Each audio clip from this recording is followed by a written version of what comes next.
सुभान अल्लाह। रानी हमें मेहमान आतका में लोग आमे लगा हमें रानी हम सिने हम ब्रोले कहां से मलागे दरवाजा ट्रप दिया ना मां बरा ब्रोड़ा खने दा कमा तो सुनो कुशानी दाण ले चमना गुल्लू का देवे वा छो माई तू गुल्लोला छोती बुझे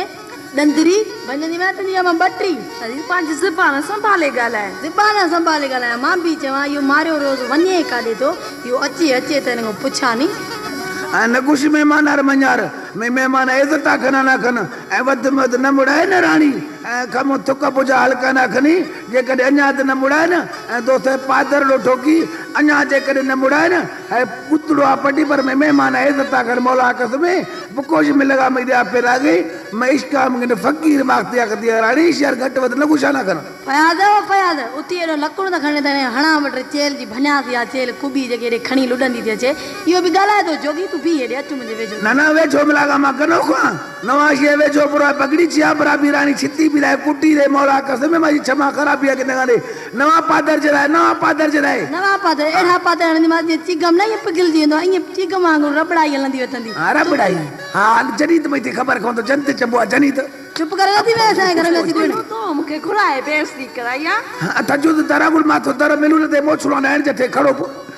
पे दर कुटी दे डायर ते छप मिलो आ तो मतलब कुटाने में बेइज्जती कराए थई भई खबर खवी रानी त मेहमान आर पादर बाज जूता जदा दे ड्रोई ने पुराना बदाए पादर बाज जदा दे इन पादर आया मा जूता आया मा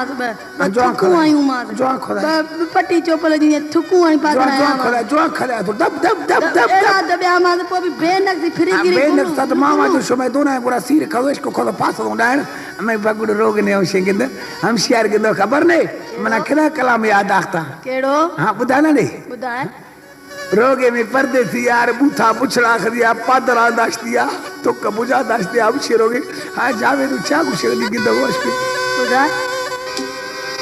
ओ सिए सुबह गिरयाना रोवा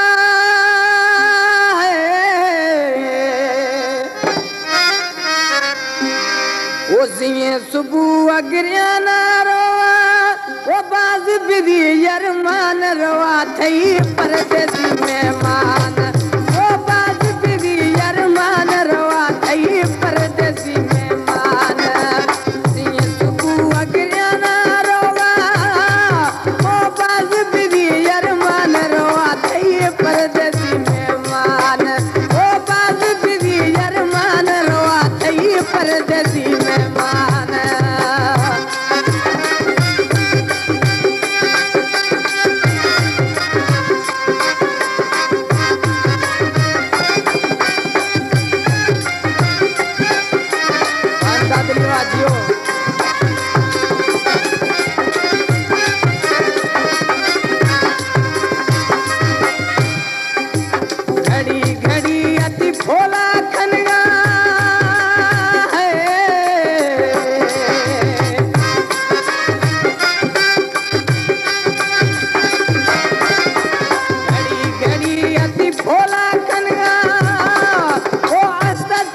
परेशान रोआ थई परदेसी मेहमान ओ रास्ता सपा परेशान रोआ थई परदेसी मेहमान ये सुबह गिरयाना रोवा ओ बाज बिदी यरमान रोवा थई परदेसी मेहमान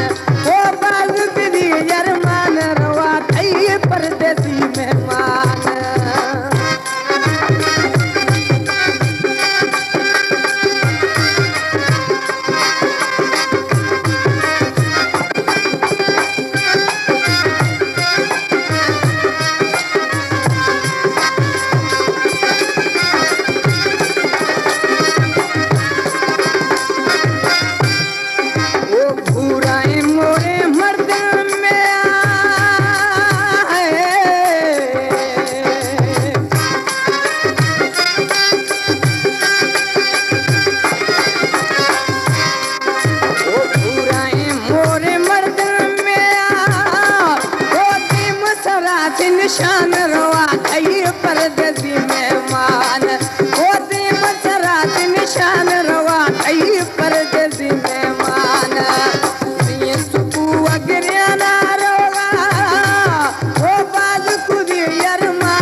मान